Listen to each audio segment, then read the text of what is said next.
Have you ever been treated like you don't belong? Not because of what you did, but because of who you are or what someone assumes about you. And then someone says, don't take it personally. But here's the truth your body already knows. Your nervous system does take it personally. Your blood vessel do respond, and your heart keeps the receipt.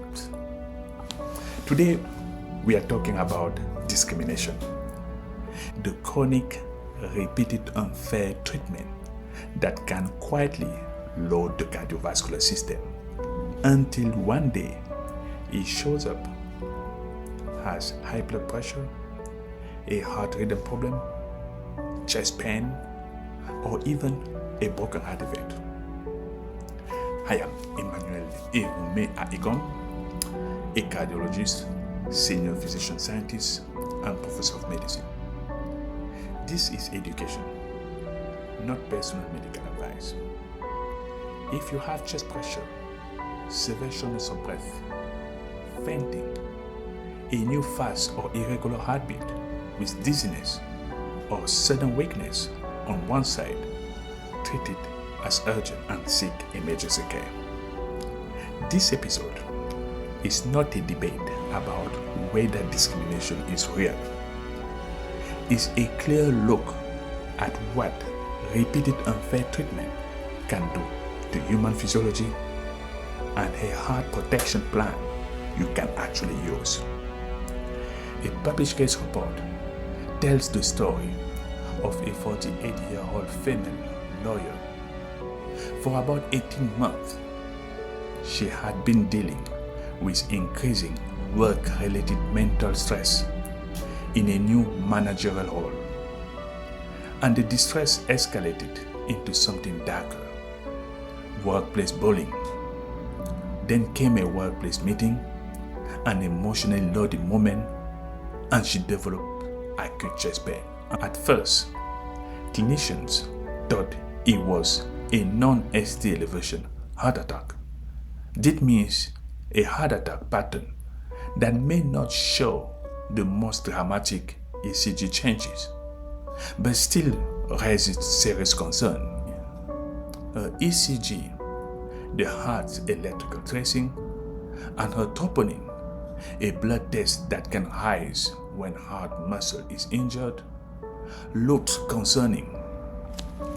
But the deeper workup revealed something else. Her heart had temporarily changed how it was pumping, a pattern classic for Takotsubo syndrome. This is often called stress cardiomyopathy or broken heart syndrome. And her coronary arteries, the blood vessel that supply the heart, were normal and geography. This is not weakness. This is what can happen when the body lives too long in treat physiology and then gets hit by one more wave. Discrimination is not only an emotion, it is an environment your body has to interpret. When the brain senses threat, especially social threat, it releases stress signals.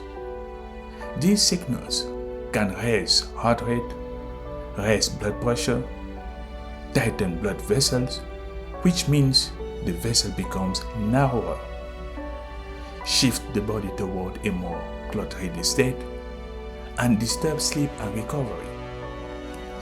And here is the part most people miss. It is not only the incident, it is also the anticipation. Researchers sometimes call this vigilance, walking into spaces already braced for impact, preparing yourself before anything even happens, scanning the room, measuring your words, trying to stay safe before danger is even named.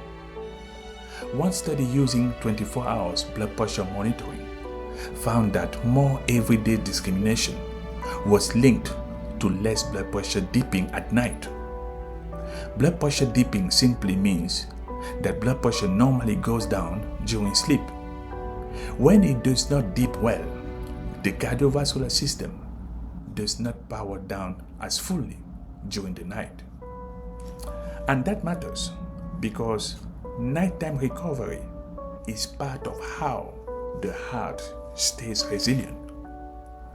Let's separate two realities because this is where families often get confused. First, if you already have coronary artery disease, often shortened to CAD, that means the blood vessel feeding the heart already have narrowing or plaque buildup. In that setting, discrimination-linked stress can be the spark. It can make the heart work harder. It can tighten blood vessels so less oxygen gets delivered. It can affect the smallest blood vessels, and in vulnerable situations, it can contribute to reduced blood flow or rhythm instability. Second, if you have no known coronary artery disease, you are not automatically immune.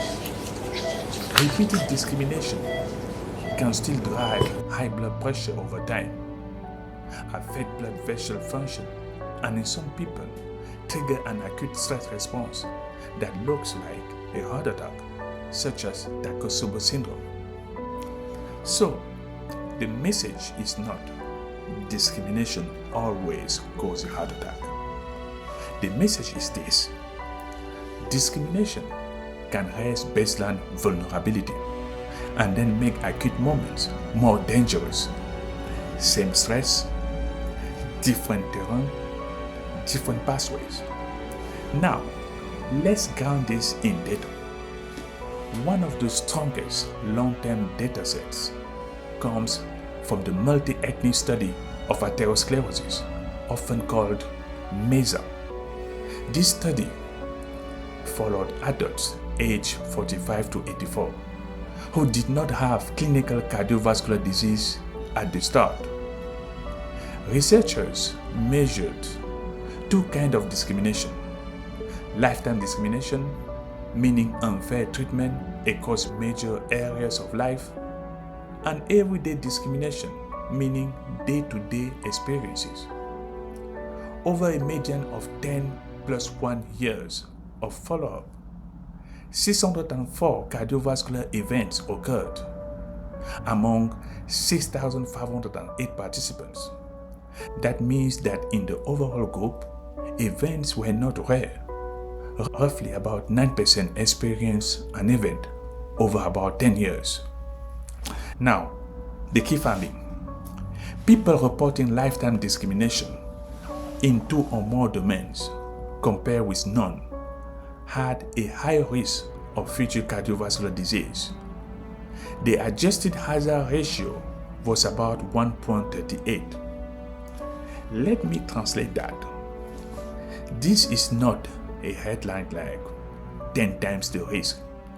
It is more like a steady, measurable increase, the kind that matters when multiplied across years and millions of lives. And the pattern matters too.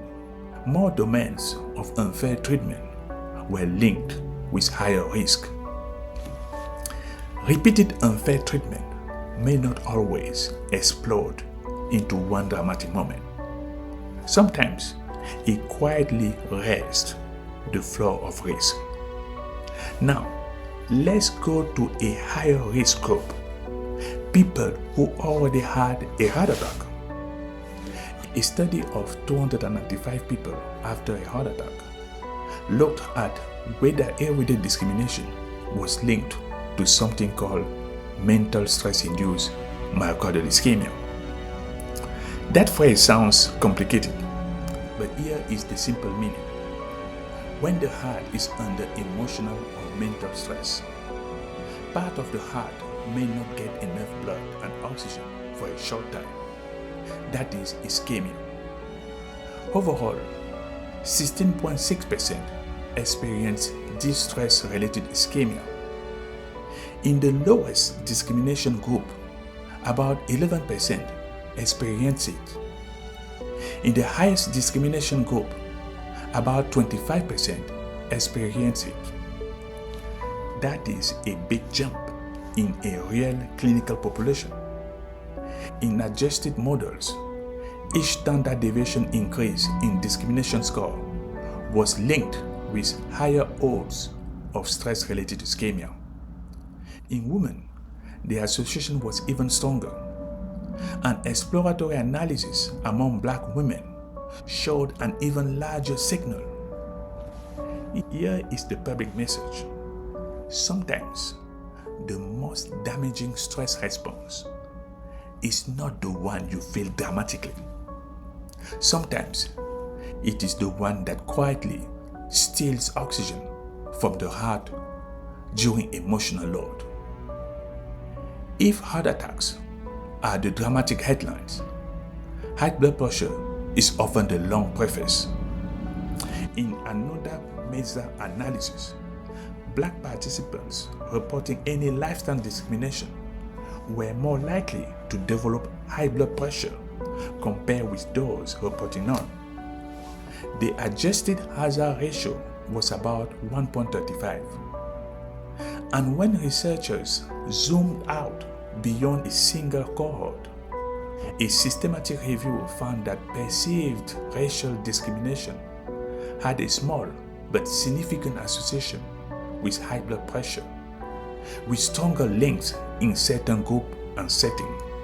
So, discrimination can work like this: acute spikes, minutes to hours, chronic load, months to years, and disrupted recovery, especially sleep and nighttime blood pressure patterns.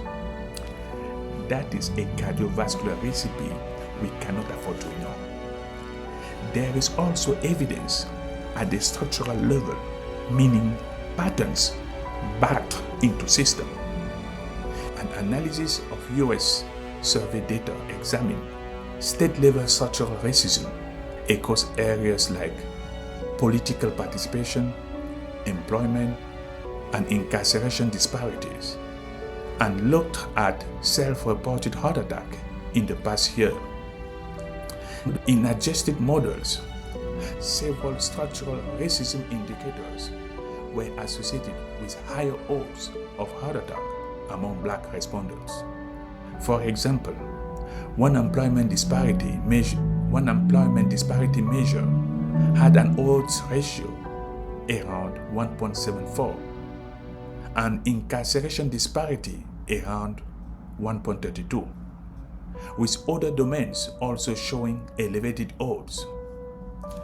This is not about blaming individuals. It is about acknowledging that risk can be engineered and then showing people how to protect their hearts anyway. Now, the most important part. We may not be able to control every environment, but we can reduce the damage discrimination does to the cardiovascular system. This is the heart protection plan for discrimination days. Number 1, stop gaslighting your own body. If your chest tightens, your heart races, and you feel wired and shaky after unfair treatment, do not tell yourself it's nothing. Name it. My stress response is activated. Number 2, use a 60-second physiology reset. You can do this in public, silently.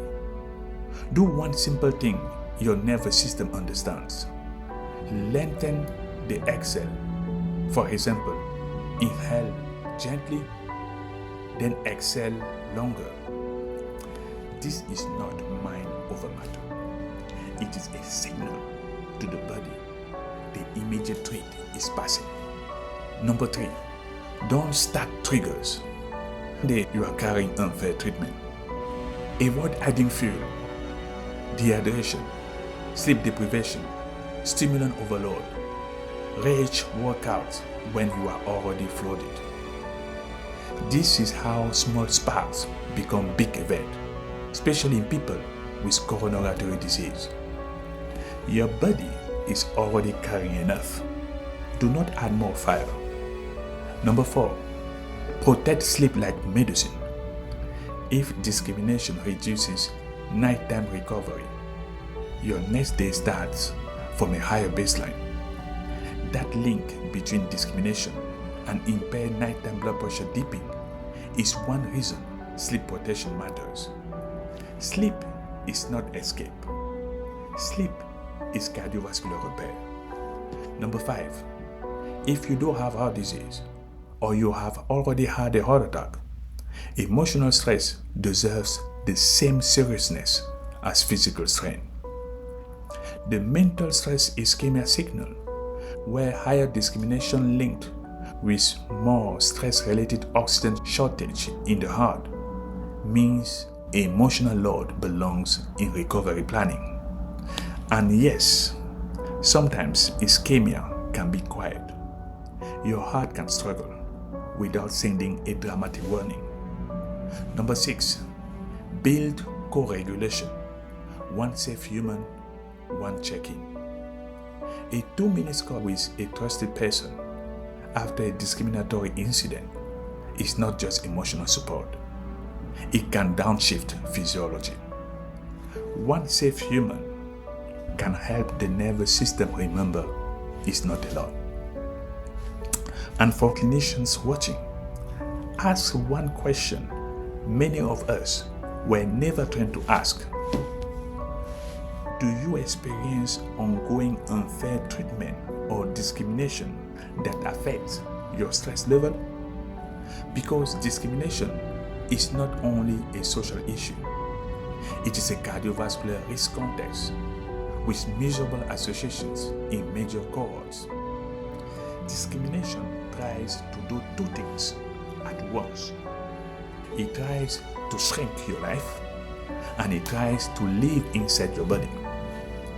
But your heart is not a disposal site for other people's cruelty. You deserve health, not just survival. So if you've been carrying unfair treatment in silence, please hear this as truth. You are not too sensitive. You are physiologically human. And when we protect the heart, we also protect the future.